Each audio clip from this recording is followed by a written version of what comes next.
Assalamualaikum warahmatullahi wabarakatuh.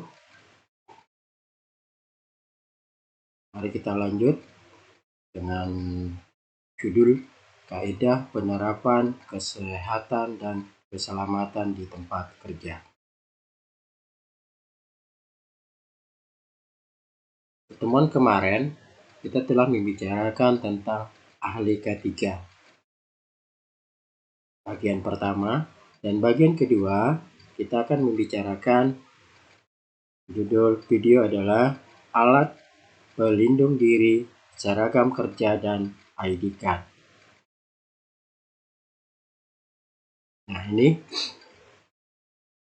seorang ahli K3 harus mengerti, pertama, helm harus berstandar SNI ANSI. 2. Dilengkapi dengan tali dagu. 3. Tidak coret-coret, tidak pecah dan rusak. Nah, ini sebelum helmet yang kita bagikan kepada karyawan, tenaga kerja, kita harus cek terlebih dahulu apakah helm tersebut layak atau tidaknya dipakai.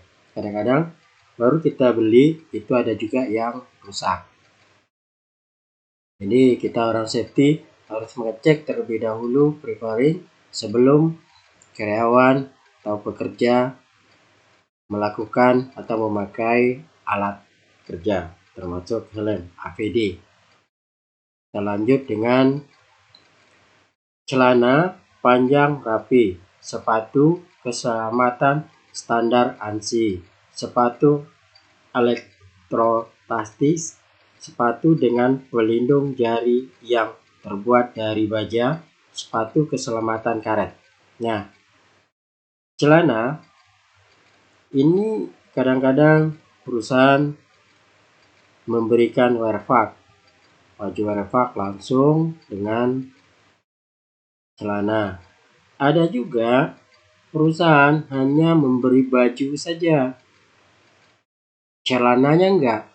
Ini jadi masalah juga bagi orang safety, bahwasanya mereka selalu menggunakan celana yang sudah robek di lutut. Ini seringkali kita jumpai. Nah, dalam perlakuan undang-undang safety ini tidak boleh. Tapi masalahnya adalah apabila karyawan tersebut bukan under perusahaan langsung kita. Contohnya, perusahaan A mendapat tender ke perusahaan B, mendapat tender dari perusahaan A.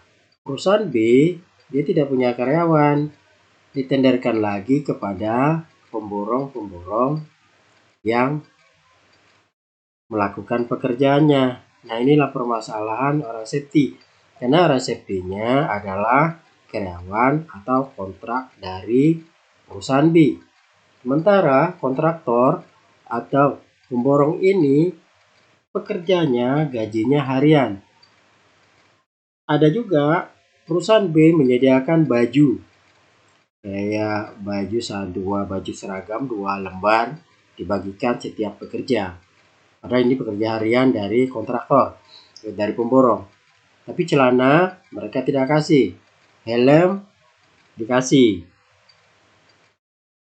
Nah, ini jadi masalahnya, mereka selalu menggunakan celana yang robek. Nah, kalau ditegur, permasalahannya ada lagi, kita berliku dengan pemborong. Karena pemborong nggak ada orang juga. Jadi kita orang safety sangat sulit dan kita harus tahu cara memodifikasi, cara berkomunikasi dengan masalah ini. Kedua, sepatu keselamatan standar SNI. Nah, ini ada kalanya subkontraktor menyediakan sepatu, baju, helm. Ada yang tidak menyediakan sama sekali. Jadi tergantung aturan perusahaan masing-masing. Jadi ini harus ada standar SNI. Kedua, sepatu elektrotastis. Ini adalah sepatu elektro, jadi jarang digunakan. Sepatu dengan pelindung jari yang terbuat dari baja. Nah, ini sepatu safety. Katanya kalau udah standar safety-nya SNI itu sudah ada pelindung bajanya di depan. Jadi kita udah beli, udah paham, saya rasa. Sepatu keselamatan karet. Nah, ini ada dua nih. Sepatu keselamatan karet ini ada yang ada besi bajanya, ada yang tidak. Ini tergantung penggunaannya. Kalau karyawan untuk ngecor beton, ngecor fondasi, ini yang harus ada bajanya.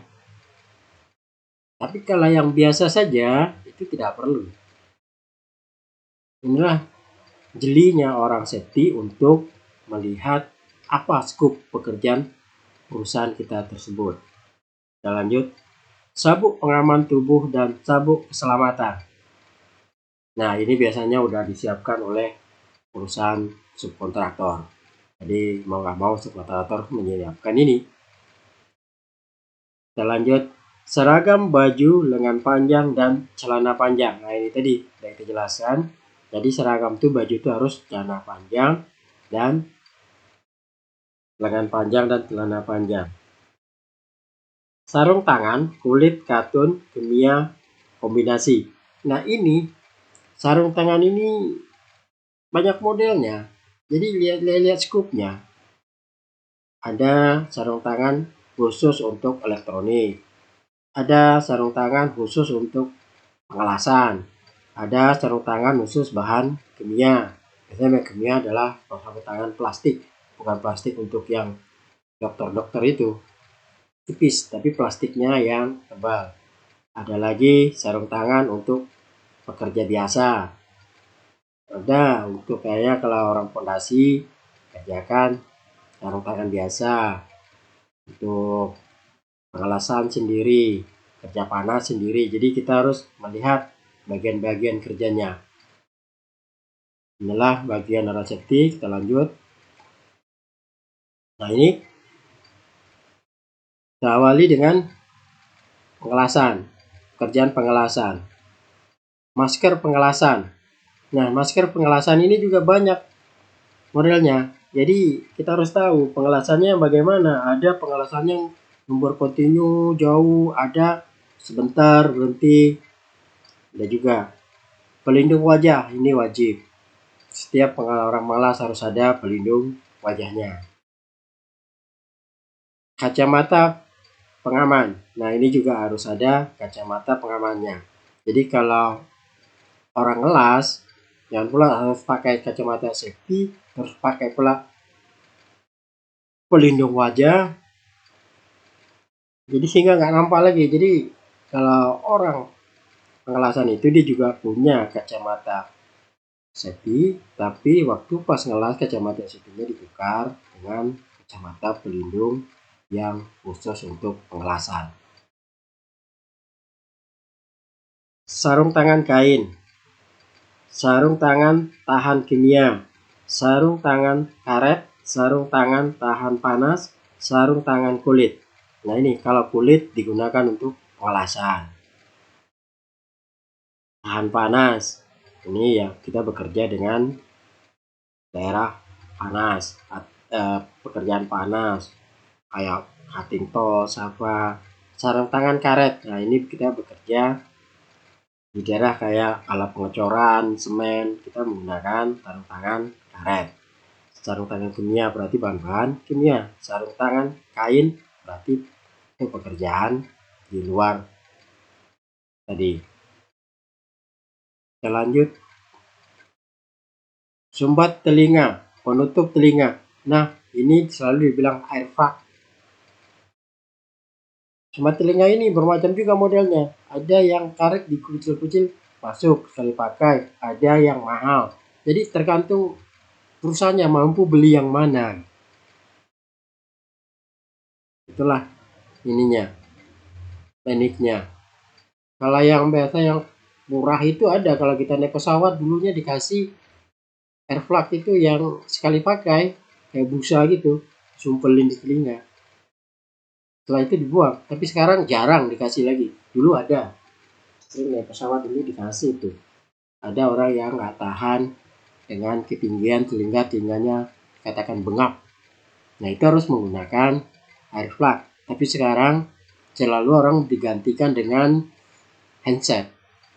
Nanti juga bisa menutupi hal tersebut kalau untuk naik pesawat tadi ya. Kita lanjut pemakaian tahan listrik. Nah pakaian tahan listrik ini ada, jadi tapi jarang ini dipakai di perusahaan-perusahaan yang konstruksi. Mereka hanya sarung tangan karena di konstruksi itu semua instalasi listriknya tidak ada energize, listriknya belum dialirkan. Cuman ada listrik penerangan untuk listrik kerja, bukan listrik energize di sana. Pakaian elektrostatis, masker debu, masker gas, alat bantu pernapasan. Nah ini masker. Masker ini kalau orang safety sangat komplit. Tidak dibagi masker, pekerja minta masker. Dikasih masker, tidak dipakai. Nah ini itu hal yang sangat konflik. Jadi kita orang safety harus paham cara pendekatan namanya ini harus menggunakan, karena ini untuk mereka, kesehatan mereka, kedepannya untuk mereka. Jadi itu selalu kita katakan kalau dalam briefing, semua alat APD yang disediakan oleh perusahaan bukan berarti satu hari bisa mengambil seberapa mau, tapi ada catatannya, ada pembukuannya, dan juga di dalam briefing TBSM dikatakan masker itu dipakai sesuai dengan kebutuhannya. Jangan siapa kelihatan ambil masker, dibuang atau dijadikan mainan, dijadikan segala macamnya, itu dibikin sanksi oleh orang safety. Bisa peringatan pertama, peringatan kedua, dan lainnya. Itu harus sewaktu briefing TBSM itu dikatakan. Bahkan sebelum bekerja kita kan ada namanya safety induction. Nah, kalau dikatakan safety induksi, nah itu diterapkan pada mereka. Itu harus supaya alat-alat atau bahan yang dibelikan oleh perusahaan itu tidak sia-sia, karena itu biaya dan uang. Jadi kita orang safety harus paham. Dan kita juga butuh keselamatan, tapi kita juga butuh productivity. Karena dikatakan kalau tidak ada produktivitas, hasil tidak ada, kita juga nggak bisa kena bayar gaji. Jadi itu permasalahannya. Jadi orang safety harus paham menanalisirkan permasalahan ini secara benar. Jangan keras, tapi tidak pula terlalu lembut. Apalagi untuk teman-teman yang baru bergabung di safety, apalagi sendiri, baru, belum pernah, harus paham dengan teknik-teknik mereka para bekerja. Karena itu banyak hal, ada yang merasa dirinya sudah senior, tetapi dia akan melanggar. Kalau ditegur, malah dia yang paling melawan, paling membicarakan. Nah ini perlu pendekatan sama supervisinya, bagaimana safety ini bisa berjalan semaksimal mungkin. Kita lanjut. Nah ini penjelasannya. 1. Gunakan APD yang bersih dan sesuai dengan standar SNC atau standar ANSI. Ini hal yang perlu diperhatikan. Setiap APD yang akan digunakan harus dicek oleh petugas K3 saat induksi dan APD yang tidak standar dilarang digunakan. Nah ini tadi, kalau APD-nya perusahaan kontraktor tempat kita bekerja membelinya, kita yang beli, berarti kita sudah cek ini sudah masuk standar dan kita ada recordnya. Kapan ini APD-nya diproduksi, masa expirednya kapan, segala macam. Itu safety sudah cek duluan. Yang permasalahannya, perusahaan kontraktor kita tidak menyediakannya karena pekerjaannya dari pemborong. Nah ini konflik. Jadi kita ketemunya mereka sudah pakai APD aja, udah harus lengkap. Nah ini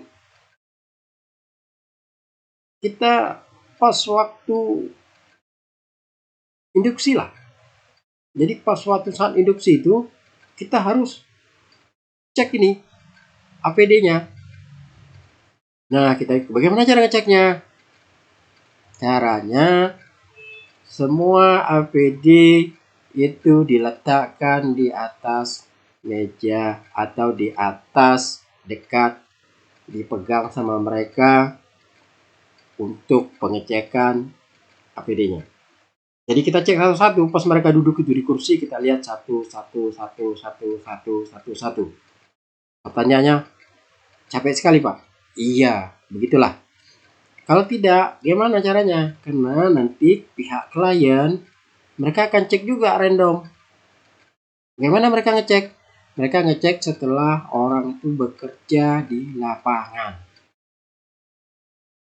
Mereka lihat, karena klien ini orang-orang yang sudah berpengalaman dan sudah lama berkecimpung di perusahaan-perusahaan konstruksi, oil and gas, segala macam. Mereka lebih dulu di sana. Jadi mereka sudah paham itu. Dia lihat helmetnya aja dia udah tahu nih. Wah ini nggak ada SNI-nya nih. Coba buat sini, nah gitu caranya. Tapi dia tahu sudah, karena udah lama.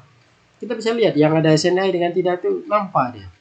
Itulah salah satunya. Jadi kita orang safety harus tahu cari supaya jangan sampai orang sudah lepas ke lapangan ketemu hal demikian. Jadi kita orang safety harus tahu dulu caranya, di mana dan kapan kita pengecekannya. Terus kita lanjut, cek secara berkala fisik helm dan suspensinya. Nah ini sebetulnya kalau orang perusahaan konstruksi yang berlangsung lama dan orang itu kontraknya dari tahun ke tahun satu perusahaan, ya kita harus cek berkala. Tetapi ini kalau mereka biasanya kalau udah rusak minta ganti. Biasanya kalau di perusahaan kayak oil and gas, konstruksi oil and gas, perusahaan besar itu. Ini permasalahannya selalu gini-gini nih, hanya kontraktor kecil. Hanya apa kerja 2 bulan, 3 bulan. Jadi helmet ini kan kalau mereka beli, apalagi pemborong, mereka beli bagi selesai, nggak ada untung lagi mereka. Jadi itu permasalahannya. Jadi masalahnya siapa mau kerja harus siap. Jadi pekerjanya yang menyiapkan APD-nya. Nah itulah ada APD-nya bermacam-macam model. Jadi kalau teman-teman nanti ketemu di perusahaan-perusahaan yang pakai pemborong, wah macam-macam. Jadi ketemu sepatunya pun bermodel-model, satu safety-nya. Karena saya sudah lihat, saya ketemu, saya juga bingung. Cara ngecek pun bingung. Karena ada lagi sepatunya sudah kayak kadaluarsa. Nggak tahu lah, hanya kita juga terbuat susah. Karena mereka kerjanya itu harian. Itulah. Jadi susahnya kita di situ. Kalau perusahaan kita perusahaan yang besar, yang orangnya sudah masuknya teratur, keluar masuknya itu nggak ada masalah, santai-santai aja ngeceknya, oke aja. Yang susahnya itu ya 3 bulan, apalagi mereka kerjanya misalnya kita kerja di site, di tempat tambang tadi mana, terus kita meng-hire orang lokal. Nah, ini lebih parah lagi. Ini kalau teman-teman ketemu harus pandai-pandai. Kalau nggak pulang nanti. Jadi jangan keras, kasih paham kalau mereka. Biasanya kalau kita dipaksa ini, kalau kita misalnya ke satu daerah tambang mana, di Palu, kita kerja di sana berapa bulan, misalnya kita mendirikan tempat tinggal atau apa, kita kerja 6 bulan. Kita wajib meng-hire orang lokal minimal 10 orang, 15. Nah, ini sangat-sangat komplit. Karena mereka digaji harian dan juga membuat orang lain jadi bermasalah. Karena kalau kita keras, nanti kita dibawa grup sama mereka ke perusahaan.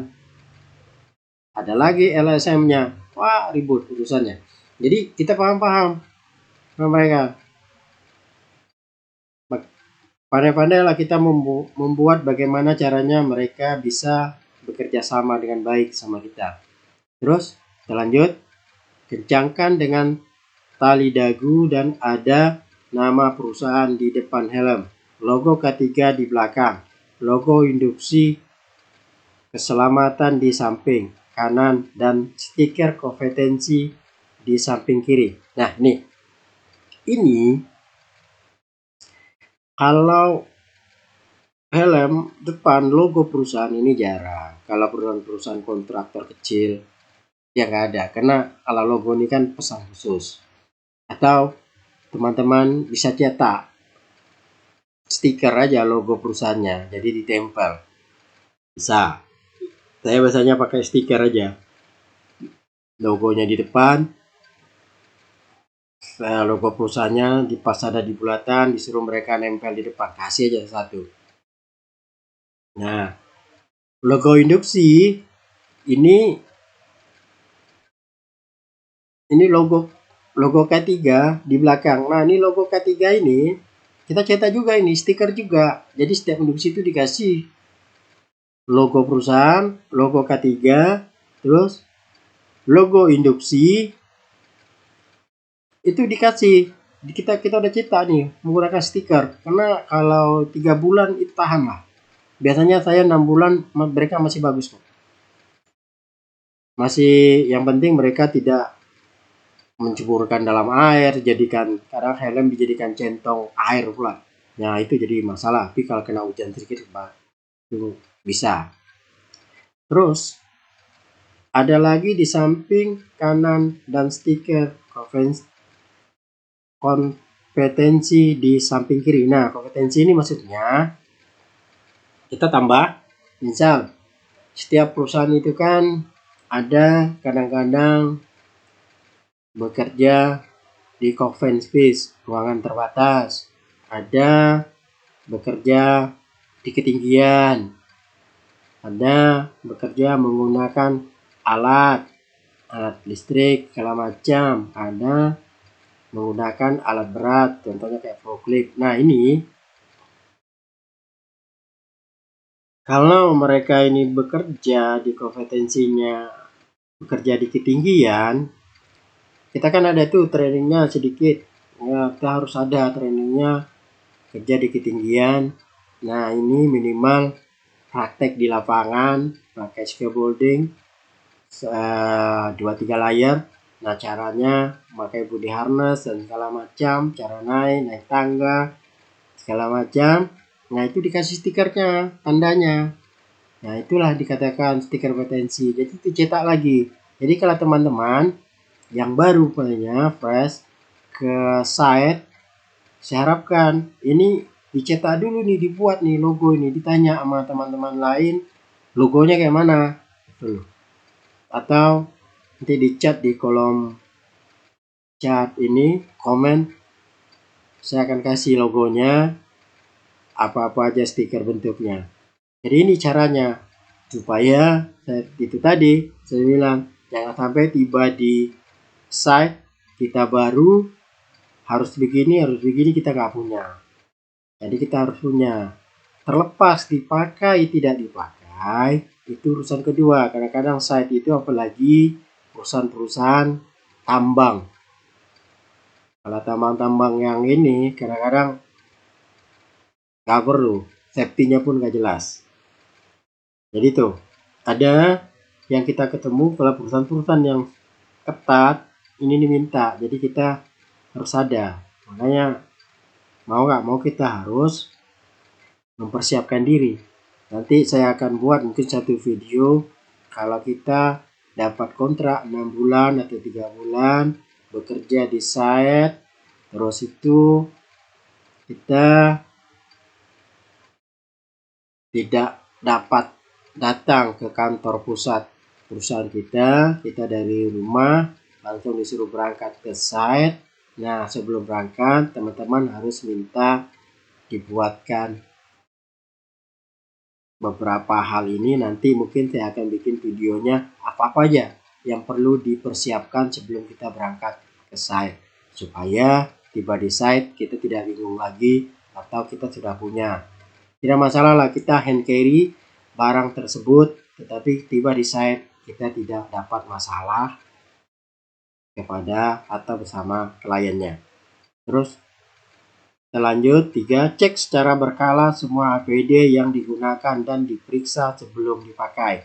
Nah, ini kita sudah cek. Sebetulnya tadi ya sudah saya katakan, kita harus cek dulu kalau kita yang beli, ya.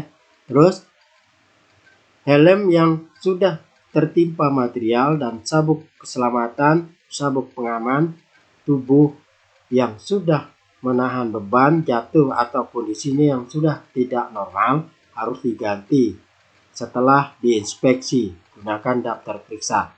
Nah, ini maksudnya kalau helm banyaknya jarang helm ini tertimpa material, tapi yang kebanyakan itu didudukin alas tempat duduk.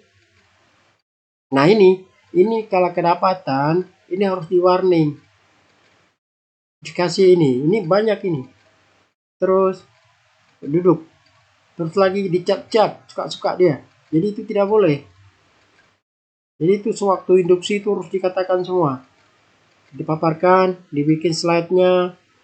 Terus lagi sabuk pengaman yang sudah menahan beban, ini artinya body harness yang sudah orang pernah jatuh di sana, nah dia udah menahan beban, terus kita nggak boleh pakai lagi, terus dibuang. Termasuk inspeksi berkala. Jadi body harness itu sebelum dipakai kita harus inspeksi dulu apa-apa aja.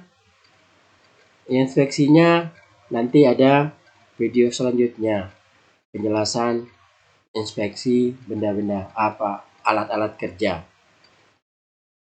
Lanjut. 4. Sabuk keselamatan dan sabuk pengaman tubuh harus diperiksa setiap akan digunakan. Pastikan tidak ada kerusakan pada kait tali koneksi, dan lain-lain. Nah, ini maksudnya, jadi setiap pekerja itu, kalau sabuk pengaman itu kan tidak kita bagikan, terus dia pakai terus-menerus dibawa ke sana sini, tidak. Dia ambil pagi, sorenya harus kembalikan sabuk pengaman itu. Karena kalau tidak, nanti dia apalagi konstruksi ditaruh di mana-mana, terus hujan, hilang, segala macam. Nah, baru mau dipakai sudah nggak ada lagi. Jadi itu harus dikembalikan. Pagi dia harus ambil data namanya, terus nomor body harness-nya. Nah, nanti yang kembalikannya sore harus dikembalikan. Nah, ini biasanya dikerjakan sama orang material kontrol, tetapi dibantu oleh kontrol. Tapi kalau tidak ada orang materialnya, mau nggak mau orang safety harus melakukannya, karena ini termasuk tanggung jawab orang safety. Lanjut, helm yang sudah tertimpa material dan sabuk keselamatan pengaman tubuh yang sudah menahan beban. Oh, ini. Nah, ini yang tadi ya. Kita lanjut yang 5. Semua pekerja proyek harus memakai rompi reflektif, sepatu keselamatan atau sepatu dengan pelindung jari yang terbuat dari baja, safety glasses, dan sarung tangan. Nah, ini rompi ini harus dipakai, ada rompinya. Nah, ini disiapkan juga oleh perusahaan. Kadang-kadang ada dua, ada yang nggak menggunakan rompi. Boleh, katanya siapanya boleh, tapi harus ada yang bening itu. Refleks itu kan artinya ada kalau cahaya, dia memantulkan cahaya. Jadi kalau orang pakai baju biasa tidak ada pasang di lengan itu harus menggunakannya. Sepatu safety sudah jelaskan tadi, dan tangan juga jelaskan. Kacamata safety itu standar. Semua APD harus dipakai saat induksi. Keselamatan untuk diperiksa oleh petugas K3. Nah, ini saya ceritakan tadi. Jadi makanya ini harus kita periksa. Kalau mereka yang bawa sendiri, mau nggak mau tunjukin sama kita gitu. Jadi itu kalau ada berdua, tadi itu langsung aja dicek. Sebelum induksi, mereka masuk induksi, begitu di pintu, ada teman itu, saat diperiksa langsung, mana Pak ininya, APD-nya, tengok semua, kacamata, periksa apa, telah masuk, foto, kan gitu. Oke, lanjut. 6. Semua pekerja dan orang yang memasuki proyek harus menggunakan kartu identitas. Nah, ini. Jadi setiap orang setelah diinduksi, kalau pekerjaan ya, induksi, jadi kita buat kartu pengenal. Jadi kartu pengenal supaya begitu masuk ke daerah proyek, security memeriksa. Kalau ada, mereka masuk. Kalau nggak ada, dia nggak bawa, ya suruh pulang. Gitu. Jadi kita membuat identitasnya. Kita yang membuat kartunya setelah diinduksi. Jadi ada situ tercatat induksinya tanggal berapa. Terus lanjut, kartu identitas dapat diberikan setelah mendapatkan induksi keselamatan. Nah, ini dia. Jadi setelah kita dapat induksi segala macam selesai, langsung kita bagikan ke mereka untuk kartu identitasnya. Dan ada nomornya, jangan lupa. Jadi harus ada nomornya. Kenapa ada nomornya? Supaya kita mudah melacaknya. Karena kalau nama kan banyak yang sama. Jadi kadang-kadang susah. Tapi kalau ada nomornya, orang tahu nomornya. Oh, ini nomor sekian, udah dapat nomornya. Terus 7. Buat buku catatan masa pakai APD dan siapkan APD pengganti bila akan habis masa pakainya. Nah, ini kita stok aja.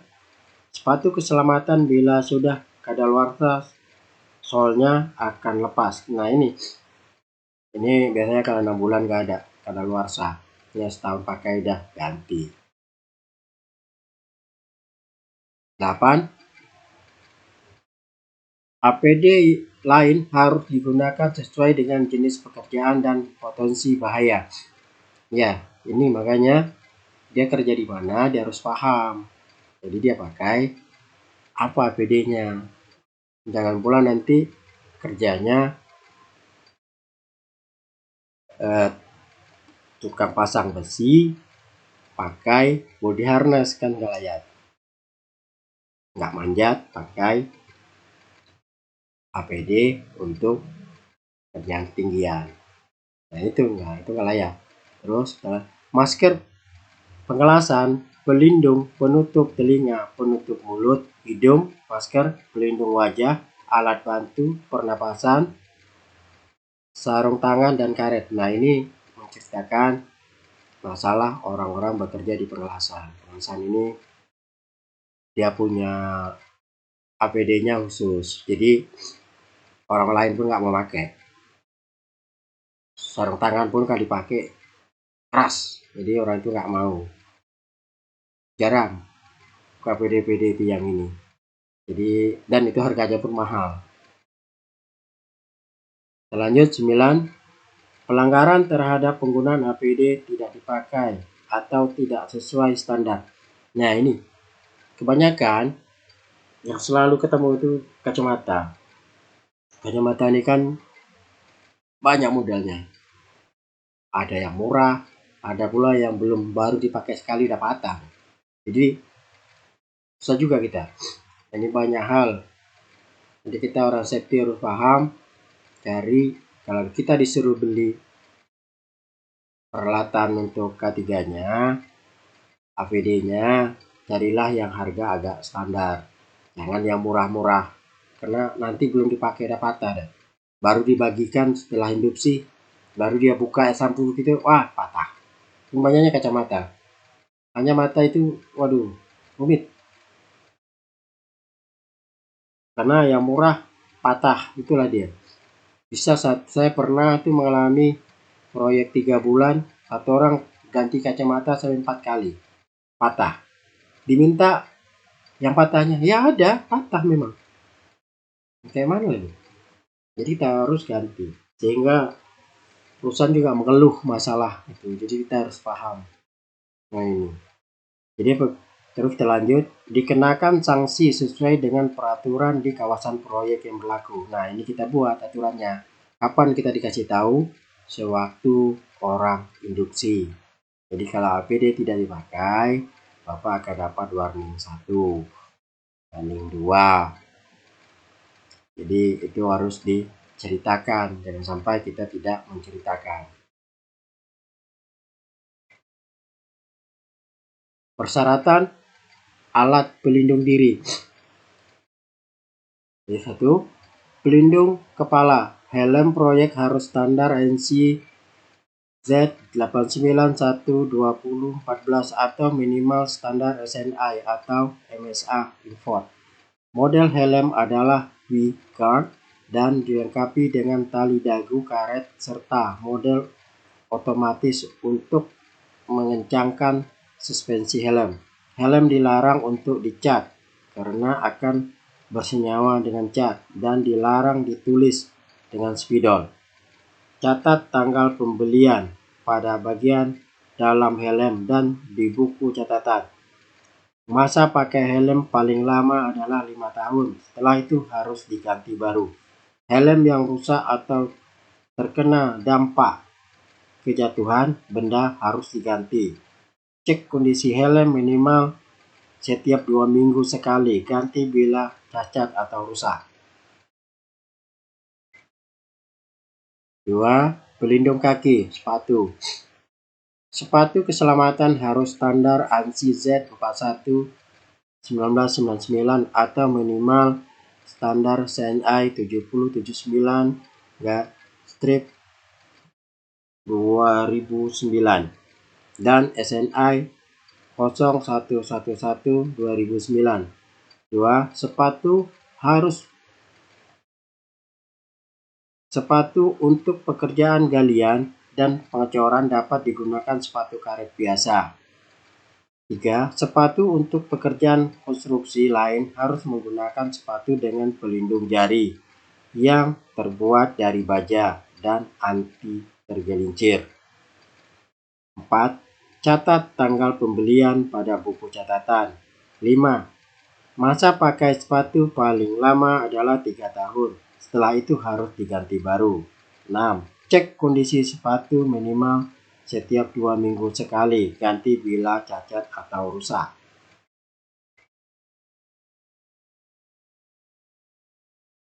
3. Pelindung mata. 1. Semua pekerja dan orang yang memasuki proyek harus menggunakan pelindung mata. 2. Pelindung standar adalah kacamata pengaman King CY1151 sesuai standar ANSI Z871/2010. Pekerjaan yang berbahaya terhadap mata seperti pengelasan, pemotongan, dan gerinda harus menggunakan pelindung mata yang sesuai. Pekerjaan pemotongan tiang pancang harus menggunakan pelindung mata. 4. Pelindung wajah. 1. Pekerjaan yang spesifik membahayakan muka pekerja, pekerjaan pengelasan, pemotongan, gerinda, dan lain-lain harus menggunakan pelindung muka sesuai standar ANSI Z87.1/2010.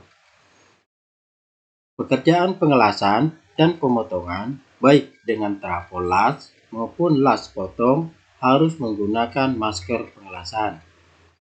3.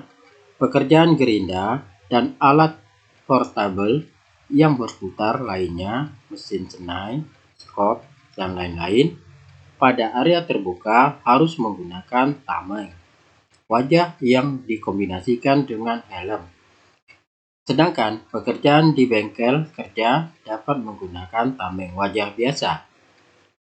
4. APD. Cek APD sebelum digunakan. Jangan menggunakan APD yang rusak. Nah, ini kesimpulannya, kita harus tahu di mana kita bekerja dan menggunakan APD apa, supaya kita paham, kita tahu mendapatkan APD yang sesuai dengan pekerjaannya. Jadi pekerja itu harus dikasih induksi juga masalah penggunaan APD. Jadi kadang-kadang main pakai saja, yang penting menggunakan APD. Pelindung jatuh dari ketinggian. Sabuk pengaman tubuh dan sabuk keselamatan yang digunakan harus memenuhi standar ANSI Z359 1-2016 atau standar SNI. Kaitkan nih yang digunakan untuk sabuk pengaman tubuh atau sabuk keselamatan harus menggunakan kait yang besar. 3. Penggunaan sabuk pengaman tubuh dan sabuk keselamatan. 4. Panjang tali koneksi tidak boleh lebih dari 1,7 meter. 5. Setiap pekerjaan di ketinggian lebih dari 1,8 meter harus menggunakan sabuk pengaman tubuh dan pengait dikaitkan minimal harus di atas pinggang.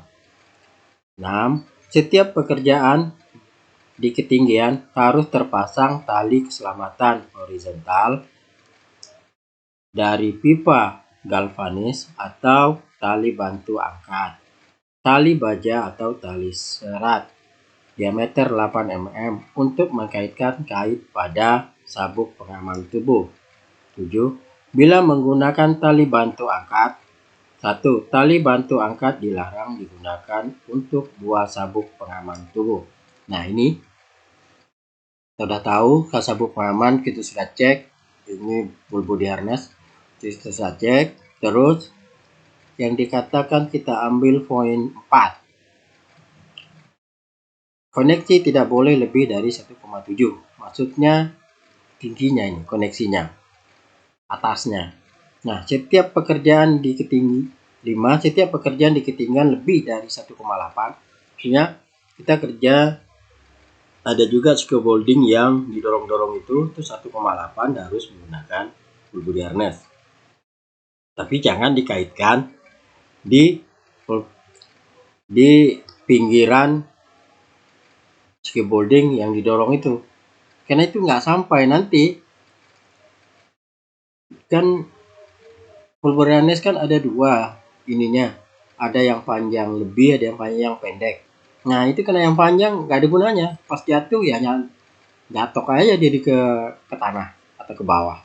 Jadi itu harus tahu juga bentuk-bentuk full body harnessnya. Ada yang panjang 1, sekian, ada yang langsung dikaitkan, tapi sebetulnya tidak boleh dikaitkan di atas tangga scaffolding. Kita lanjut. 8. Tali keselamatan vertikal untuk operator kran, menara atau gondola atau pekerjaan struktur sebaja sabuk pengaman tubuh harus dikaitkan menggunakan kelengkapan untuk turun dari ketinggian dengan tali yang terdiri dari mantel statis diameter minimum 8 mm, karabiner dan pemberhentian otomatis. 9. Pengait sabuk keselamatan pada penggunaan seperti di gambar harus dikaitkan pada angskur atau bagian struktur bangunan yang kuat. Nah, ini jadi harus kaitkan bangunan yang kuat. Jadi jangan main kait-kait aja, yang penting terkait lah. Jadi pekerja itu harus tahu juga yang mana. Kita lihatlah gambar. Kita lihat yang menggunakan full body harness ini yang saya katakan tadi, tinggi 1,8 gambarnya. Jadi kalau ini yang gambar yang salah ini 1,8 dikaitkan di bawah, begitu dia jatuh ya jatuh aja dia ke tanah. Jadi harus tahu pekerja itu berapa panjang full body harnessnya supaya dia jatuh turun. Nah, ini gambarnya. Kita lanjut. Nah, inilah contoh gambar-gambarnya. 1, cara mengaitkan di atas kepala. 2, cara turun naiknya ini tangga. Lihat gambarnya. Nah, ini tali yang dibilang menggunakan galvanis pipa tadi. Inilah talinya. Ini yang sebetulnya ini pemasangan atap. Ini selalu digunakan kali ginian. Jadi kalau satu ini di satu slug dipasang kayak gini lah jatuhnya. Gambar 9 ini. Terus kita lihat cara pengecekan pembeliannya, pemasangannya sampai selesai. Ini 1, 2, 3, 4, 5, 6, 7, 8, 9. Jadi ini harus paham. Seharusnya orang safety harus paham dulu cara pemakaian full body harness, dipelajari sebelum orang-orang atau pekerja menggunakannya. Jangan sampai kita orang safety tidak tahu cara pemakaian full body harness. Kita lanjut. Pelindung tangan. 1. Semua pekerja harus menggunakan sarung tangan sesuai standar SSI min 060652/2005. 2. Pekerja pada umumnya harus menggunakan sarung tangan katun minimal 8 benang. Pekerjaan yang lebih kasar seperti tukang besi, baja, lugisting, penanganan tali baja, kawat, dan lain-lain harus menggunakan sarung tangan kombinasi. 4. Pekerjaan pengelasan, pemotongan, dan gerinda harus menggunakan sarung tangan kulit. Pekerjaan dengan bahan kimia dan beracun harus menggunakan sarung tangan bahan kimia. 6. Teknisi listrik harus menggunakan sarung tangan tahan listrik minimal 5 kV. 7. Cek kondisi sarung tangan setiap akan digunakan. Ganti bila cacat atau rusak. Nah, ini sarung tangan. Ini kadang-kadang juga dilema sarung tangan disediakan oleh perusahaan, apalagi sarung tangan katun, diambil pagi, kadang-kadang dibuang di mana-mana. Sudah itu menjadi sampah, ditegur oleh klien atau kontraktor, mungkin sarung tangan berserakan. Jadi lebih bagusnya sarung tangan itu apabila diambil, apabila mau ngambil lagi yang baru, yang lama harus dikembalikan. Gunanya mengurangi berseraknya sampah. Lanjut. Air plug. Pelindung pendengaran. 1. Jika bekerja pada level bising di atas 85 dB untuk pemanjatan selama 8 jam harus menggunakan pelindung telinga, sumbat telinga atau penutup telinga. 2. Sumbat telinga adalah sumbat yang dimasukkan ke liang telinga. 3.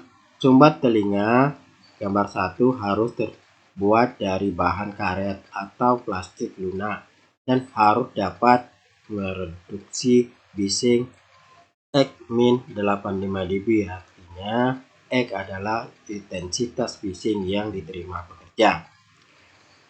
Penutup telinga gambar 2 adalah penutup seluruh telinga yang dapat mereduksi bising sebesar 35-45 dB. 5.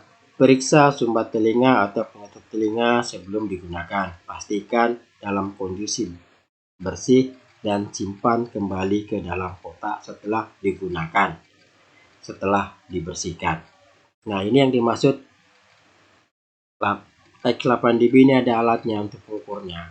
Jadi harus diukur dulu baru bisingnya di penggunaan. Kalau nggak ada alatnya kita nggak tahu berapa bisingnya. Tuh. 8. Pelindung pernapasan. Pekerjaan yang berpotensi terpapar debu, asap, uap, atau gas harus menggunakan pelindung pernapasan. 2. Masker dan respirator harus digunakan disesuaikan dengan pekerjaan dan potensi kontaminasi atau gangguan pernapasan. Untuk pelindung debu dapat digunakan masker sekali pakai yang terbuat dari katun, kertas, atau kasa.